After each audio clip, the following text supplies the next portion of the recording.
Good day and warm salutations from the Dallas-Fort Worth area of Texas, where the lantanas are blooming. And welcome to We've Got Books, where Anne Green, Lana Newman-Cruzy, and Jim Yarborough, and we heartily invite you to join us here at We've Got Books. And yes, we have mounds and mounds of books waiting for you in a variety of genres. Definitely something for everyone. I'm Lana Newman-Cruzy. I'm Anne Green. And I'm Jim Yarborough. We've Got Books is guaranteed to be informative and fun.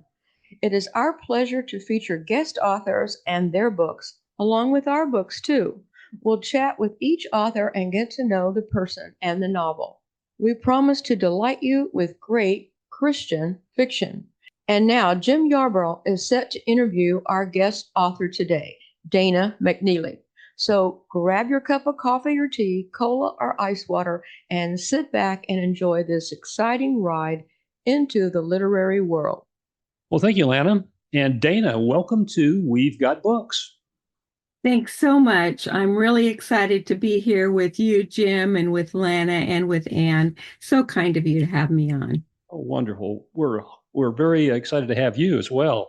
Could you tell us a little about yourself? Well, I'm Dana. I love to connect with my readers, and so I'm excited to meet some new readers today here at your podcast. And I live with my husband, the constant gardener, on an acre and a half in Glendale, Arizona, just west of Phoenix. While I'm writing, TCG, short for the constant gardener, ensures sufficient flowers and host plants to accommodate the migrating butterflies. Wow, that's a lot of work in kind of a desert environment too. So he must be a wonderful constant gardener. He is wonderful. It is a desert in many places, but in Glendale, we live on a place that used to be a farm. In fact, it was a cotton farm, and it's irrigated. So we've had plenty of water. Wonderful. Well, Dana, tell us, how long have you been writing? Well, I've been writing since grade school, and I'm not going to do the math there. We'll just leave it at that. When I wrote an illustrated story about a white puppy who was loosely based on the black puppy I owned at the time.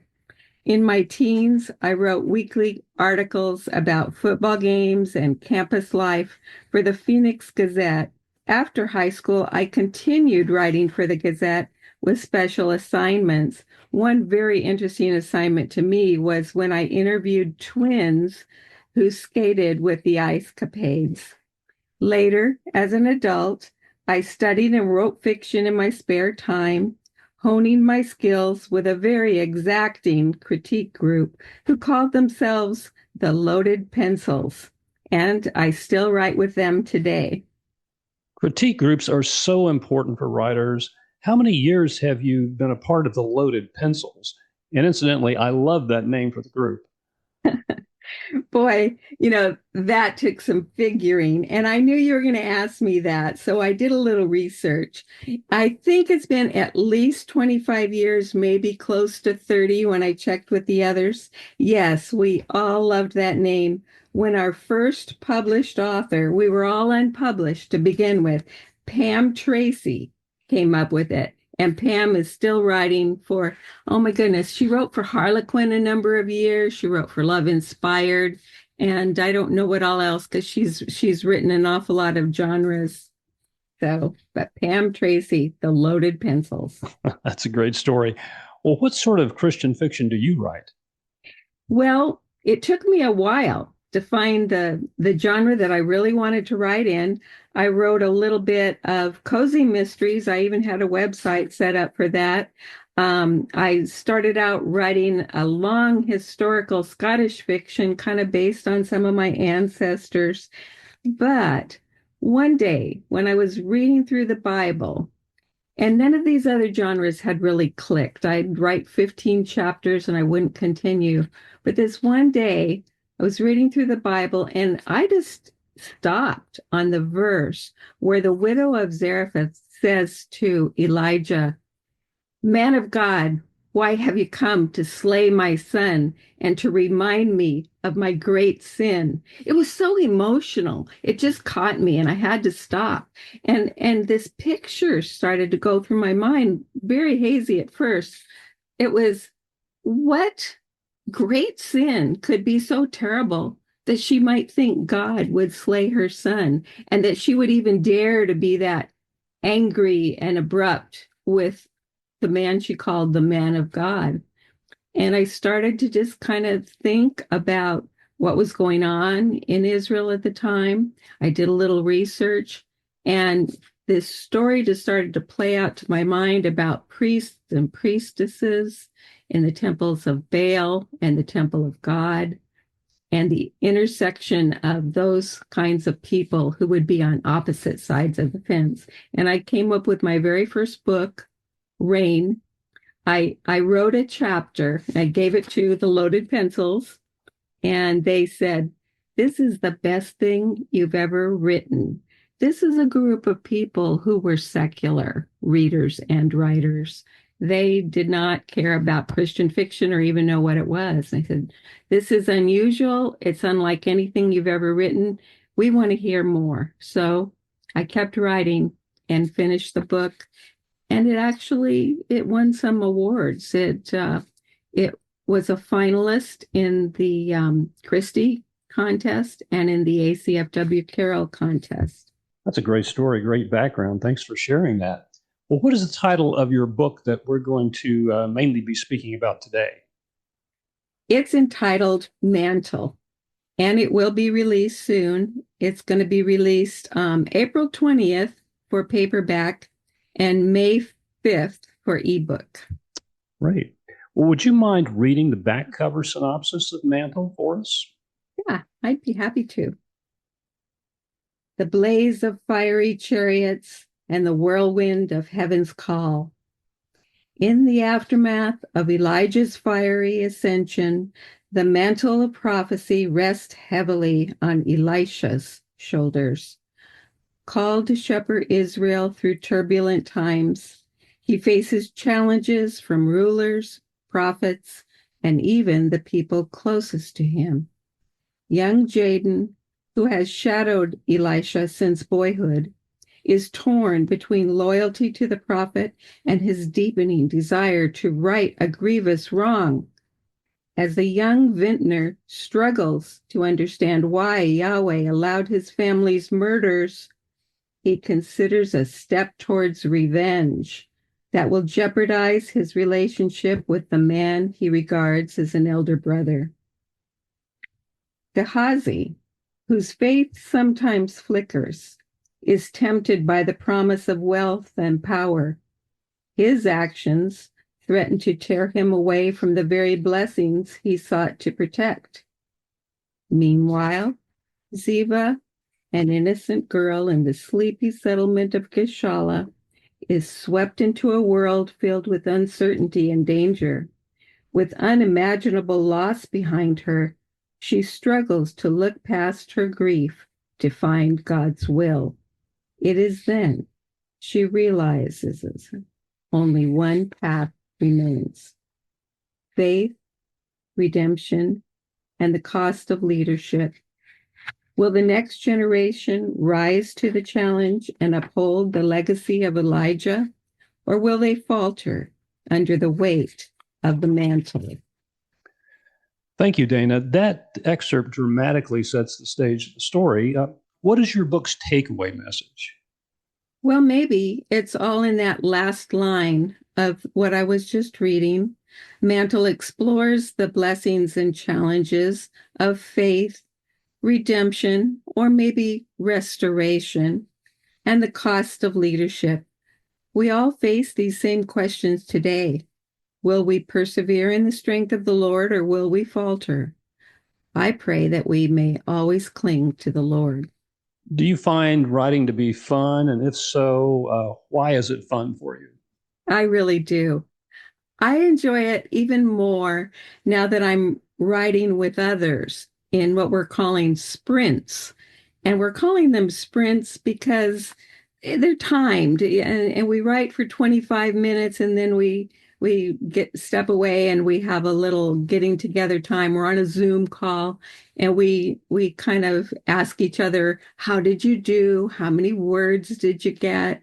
And what problems are you having? So it's a really good time of interaction and of deep focus. I love that feeling of community and, like I said, deep focus, which was something that was hard for me in the past. I'm a little bit scattered sometimes. So now, when I begin writing, I've already studied my Bible passage, I've researched, and I've prayed. Then I'm prepared, and with all notifications silenced, I can step into a dream world and let my fingers trace out the story that's wandering around in my head.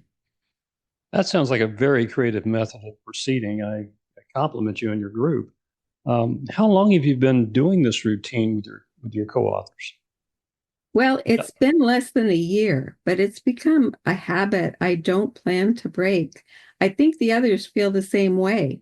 It began as a 3 times weekly option, and it quickly expanded to 6 days. Different ones who have tech skills have been quick to step in and run the Zoom call if the regular leader has conflicts. So we're all very committed, I think. That's wonderful. Well, do you have time for any hobbies? And if so, what are your hobbies? Well, I think I'd like to ask that of you guys. Do you have time for any hobbies? Because actually, right now, writing takes up much of my time, but I'm happy about that for now. But can we talk about the hobbies that I temporarily have set aside but plan to get back to someday? Those are one thing I really enjoyed was quilting classes at a local fabric store, and I plan to finish a top of various flowers that I started there. I also played the ukulele with a mixed group of enthusiasts. Some of us were beginners, like I was, and some were quite proficient. But we sounded pretty good together and we had a lot of fun. But until I can eke out 2 or 3 extra hours in the week, my current hobbies are writing, reading, a little housework. My husband, the constant gardener, picks up where I leave off there, running errands with the hubster, and walking on my treadmill while watching a travel video and listening to an audiobook or podcast. I've listened to quite a few episodes of your podcast and was familiar with all your voices and your stories before I started. So that was fun. Well, thank you, Dana, for giving us a little bit of a credit there. Well, you certainly sound ambitious with your hobbies, even those that maybe are just ones that you want to recreate. So good for you. Before we continue with more questions about your book, Mantle, have your earlier books been received by readers well? I think so. I mean, it's hard unless you compare yourself to others, which I try not to do, to know whether the number of reviews I've gotten is a good amount. I think it's more than I expected. And so that's a good amount to me. And they've primarily been positive reviews. I enjoy reading them. People say nice things. And some readers have written me and told me the book meant a lot to them, or they read it and then they gave it to a friend or their mother. So that's always exciting to hear. And some have told me that each successive book is better. I can't really attest to that because I'll tell you, there are times I tell myself, oh, this is junk. I'm going to have to tell my publisher she can't have this one after all. And then there are other times I read it and I go, did I write this? This is a pretty good scene. Well, good for you. Is there a movie or TV show that's reminiscent of your book, Mantle? Well, perhaps my style is similar to the TV show The Chosen, in that I portray biblical characters and events. In the show and in my books, the characters are real with believable likes and dislikes, desires, goals, and foibles. I like to include some light humor, and we find that in The Chosen too. The differences are The Chosen tells New Testament stories, while mine currently are set in the Old Testament. And I also show character arcs of seeking for truth, finding faith, and receiving redemption. I think you might find those also in The Chosen. I think listeners would enjoy hearing an excerpt from Mantle. Would you mind doing a short reading? I'd love to. This is an excerpt from chapter 8 of Mantle. And in this scene, we have the prophet Elisha, and we have a young man named Jaden. The road to Gilgal towards evening. Jaden. The incident outside of Bethel had sapped Jaden's strength. If this was what it was like to be a prophet, he didn't want any part of it. Even Elisha walked with slumped shoulders, but Jaden wouldn't be the one to suggest they stop. When the sun dipped below the treetops, Elisha finally said, "There is a cave down this path and fallen leaves to cushion our cloaks. Shall we stop for the night?" Jaden felt a smile loosen his tension. They stepped down the slope, walked through knee-high grass to a stream, and bent to dip handfuls of cool water. Wading into the stream, Jaden found patches of watercress. When he had gathered enough, he climbed up the bank, wringing water from his tunic. The evening was fair, so instead of taking shelter in the cave, they scooped together piles of leaves, wrapped themselves in their cloaks, and sat quietly under the streaked sky. Twilight faded into night. Elisha pulled flatbread from his travel pack. In case enraged fathers pursued, they lit no fire, eating cold watercress atop broken pieces of bread. A night thrush trilled a high-pitched "Fee-fee-fear, pip-cheree," each quatrain soaring up like a question. Where are you, my mate, my love? What might have been soothing instead seemed sad, seeking one lost. Jaden sat on his pallet of leaves, glad for its cushion over the cold, hard ground. Nothing could cover this day's horror. Today had changed everything. No, that was untrue. Yesterday, he had witnessed Yahweh's power flow through Elisha. A little salt, a new bowl, and the prophet's words invoked grace and healing. Today, his words brought judgment. Jaden knew prophets weren't always honored or believed. Well, he wouldn't want to chance not honoring, not believing. The day's events replayed in his mind, and bile soured his throat. But without that terrible intervention, they both could have been killed.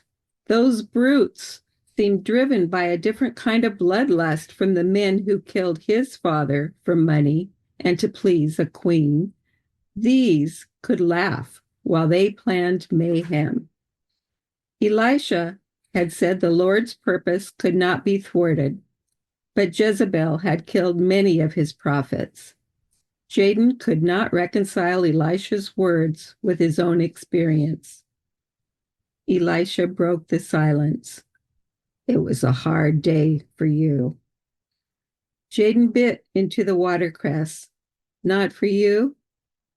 Yes, but I knew to expect it. Of course he knew. Why didn't you tell me? They chewed a while in silence. I did say the Lord's prophet has enemies everywhere. So he had. You couldn't have said, there will be bears? Elisha chuckled. That would not have stopped you. That was a wonderful excerpt.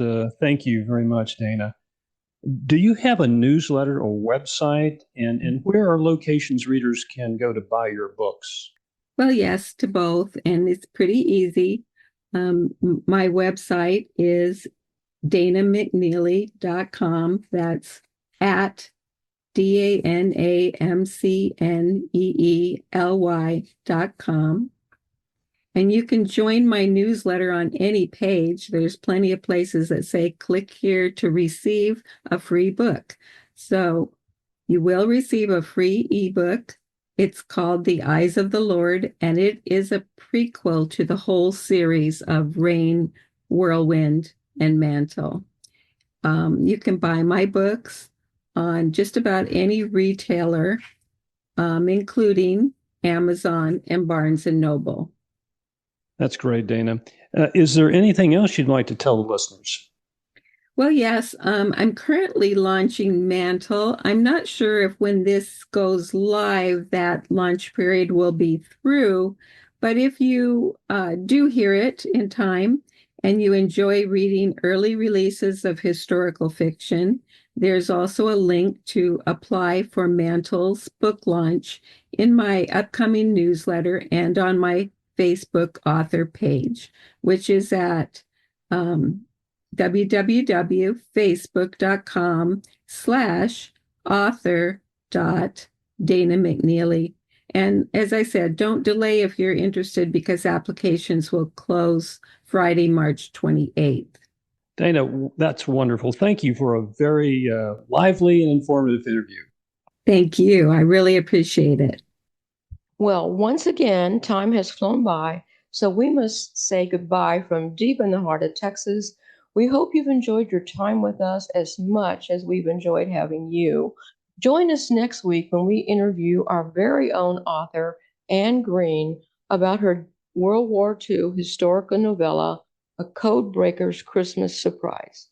I'm Lana Newman Cruzy with Anne Green and Jim Yarborough saying so long for now and read a good book to keep those brain cells active.